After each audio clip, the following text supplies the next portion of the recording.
I want to give all praise to Yahweh. How about Shem, Yahweh Shah? I got a quick video that I'm about to play. That I'm gonna read one scripture before I let this video play. This is Ecclesiastes, uh, chapter 10, verse number 8. Because of unrighteous dealings, injuries, and riches got by deceit, the kingdom is translated from one people to another. Now I'm about to play this quick video for you. On to money, because money might have been the pre-internet way of controlling the population. What do you tell people to do with their money, how to be aware of money, and how is money used in a similar way as a psychological tool? Well, money's doesn't really exist. It's a theory. If you look at how the world's been acquired, it's been done by a banking scam where you lend people money that doesn't exist. We call it credit. And you charge them interest on it. And if they don't pay the money back plus interest, then you get their wealth that does exist. You get their home, their business, their land, their resources, whatever. And we've been through a process of banks lending credit, figures on a screen, greatly in excess of what they have as assets, called fractional reserve lending.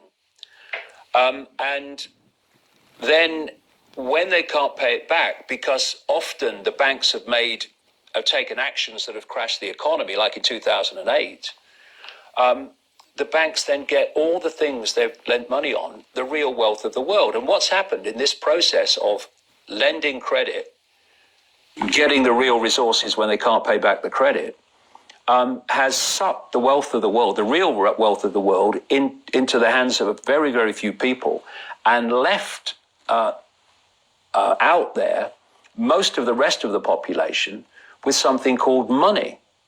And money only buys anything because we take it seriously.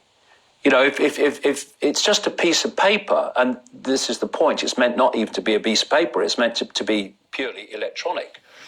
And so we have this fresh air money that is worth something because the buyer and the seller believe in it, and only because of that. And the real wealth of the world has been sucked into the hands of a very few people by lending this scam called credit.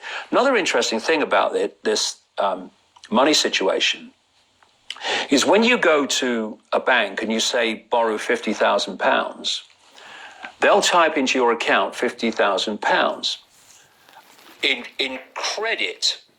Where's the credit come from? Here. But you're not paying back £50,000. You're paying back £50,000 plus interest. The interest is never created, only the principal.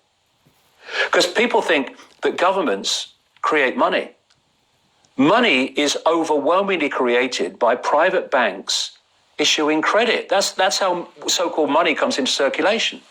So what this means is creating credit for the principal but not the interest, is that at no point is there ever enough money, credit or otherwise, in circulation to pay back all the debt and all the interest on the debt outstanding.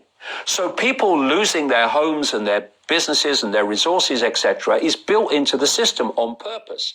Now, when there's an expansion of the money supply, an expansion of money in circulation, Peter paying Paul, that seems, to hide it to an extent. But once you squeeze the money supply, you take money out of circulation, it becomes obvious that there's nothing like enough money in circulation to pay back all the debt. So there's people losing their homes, their resources, their things that they own, for no other reason that there simply is not enough money for everyone to pay back the debt. So what do the banks do? Ooh, we'll have that. And this has been going on for centuries, and they've hijacked the real wealth of the world by doing this. And the next stage, which is in my books from the early 1990s, is the cashless society. You know, I was pointing out, purely by knowledge of what this agenda was, that they were going to get rid of cash. And look at it. Cash is flying out of circulation. In some places like Sweden, it's almost totally cashless. They're shutting down bank branches, so you cannot interact with a bank branch locally with cash. You have to do it online because that's electronic money. And eventually they're going to take cash out of circulation. Why?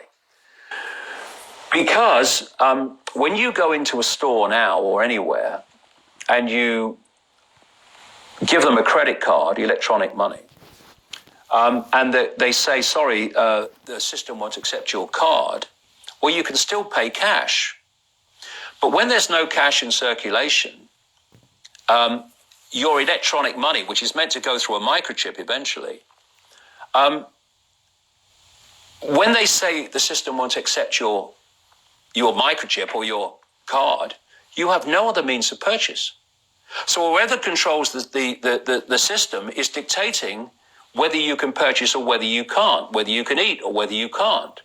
And the only other alternative to that would be barter. And I'll tell you what the plan is. The plan is to ban barter, to make it illegal on the basis that they can't tax it. So that's along the line as well. How does cryptocurrency play into this? Well, what is cryptocurrency?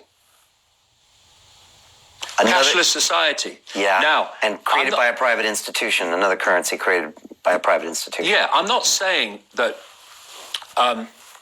there couldn't be good things with things like Bitcoin and stuff like that, as long as cash stays in circulation. That's the key.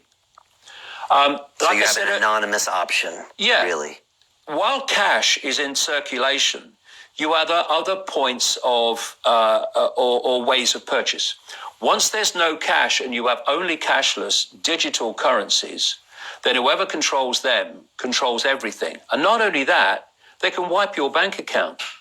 If you're a dissident to the system, as this moves on into more extremes, they can wipe your bank account. And it's just gone. Because all it is figures on a screen. You can wipe figures on a screen in a second. You can, from a central point, crash the entire economy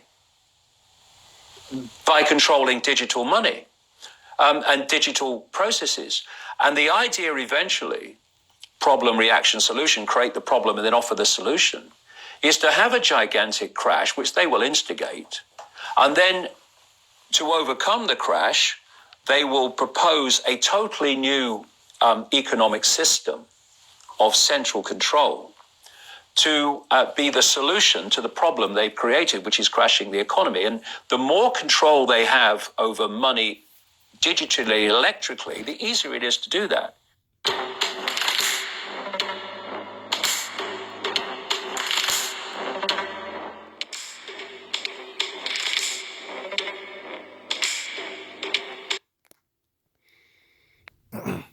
Hopefully that video was edifying. Shalom.